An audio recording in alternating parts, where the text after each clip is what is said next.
How to enter owner's draw self-employment income on TurboTax. Hi guys, welcome to our channel. Let's begin.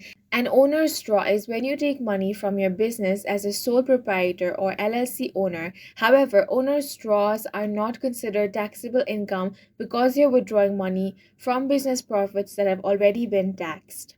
Now, TurboTax does not have a section for owner's draw, so you need to report your total business income instead. For this, log into TurboTax and open your tax return. Now go to wages and income, then select self-employment, then click start or edit next to self-employment income expenses, then enter your total business income including 1099 NEC or 1099K income, cash checks and online payments, any other business revenue.